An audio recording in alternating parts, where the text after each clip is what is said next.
रामाय रामभद्राय रामचंद्राय वेदसे, बरोबर. रघुनाथाय नाथाय सीताय पतये नमः, बरोबर.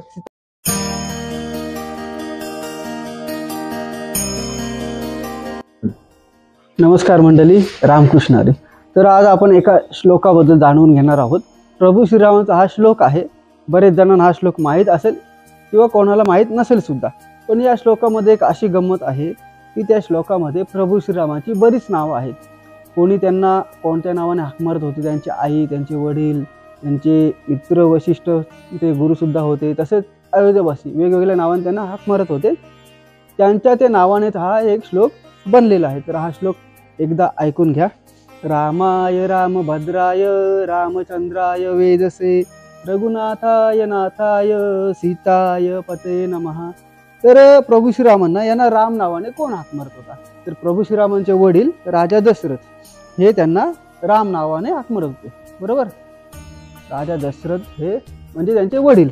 तर त्यांची आई कौशल्या माता त्यांना रामभद्र म्हणून हाक मारत होती. कोण? ते नाव रामभद्र, बरोबर, रामभद्र. आता त्यांची आई बोललेले तर काही माता सुद्धा त्यांची आई होती, तर ते रामचंद्र म्हणून त्यांना हाक मारत होती, रामचंद्र. आता काय झालं? रामचंद्र, बरोबर झाला, रामचंद्र झाला. तर त्याच्यानंतर ऋषी वशिष्ठ होते. वशिष्ठ ऋषी म्हणजे त्यांचे गुरु सुद्धा होते आणि त्यांचे मित्र सुद्धा होते. तर ते हाक मारते वेद. वेद म्हणजे बोलतो ना वेदस, वेदस म्हणजे वेद, त्यांना वेद म्हणून हाक मारत होते. तर राम, रामभद्र, रामचंद्र आणि आता वेद, बरोबर. त्याच्यानंतर अन्य ऋषी मुनी जे होते ते त्यांना रघुनाथ म्हणून आवाज देत होते किंवा रघुनाथ, रघुनाथाय नमः असं, बरोबर.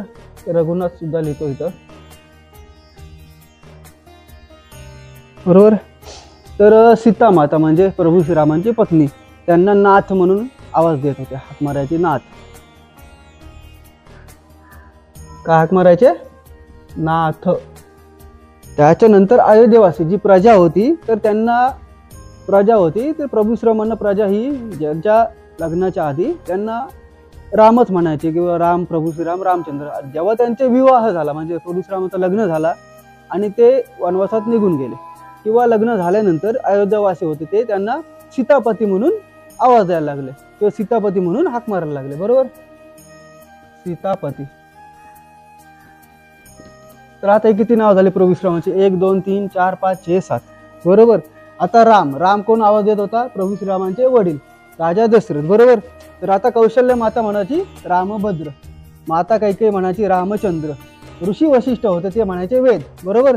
त्याच्यानंतर अन्य मुनी ऋषी मुनी बोलायचे त्यांना रघुनाथ, बरोबर. आणि सीता माता बोलायच्या नाथ. आणि अयोध्येवासी जी प्रजा होती प्रजा ते बोलायचे सीतापती. तर याच्यावरून एक तो आपला श्लोक तयार झालाय. रामाय रामभद्राय, बरोबर, रामचंद्राय वेदसे, बरोबर, रघुनाथाय नाथाय सीताय पतये नमः, बरोबर. हे सर्व 7 नावाच्या श्लोकामध्ये आलेले आहेत. तर सर्वांना माहितीच असेल श्लोक, नसेल तर तुम्ही जाणून घेऊ शकता, बघू शकता. रामाय रामभद्राय रामचंद्राय वेदसे, बरोबर, रघुनाथाय नाथाय सीताय पतये नमः, बरोबर. सीतापती म्हणजे सीताय पतये नमः. झालं, धन्यवाद.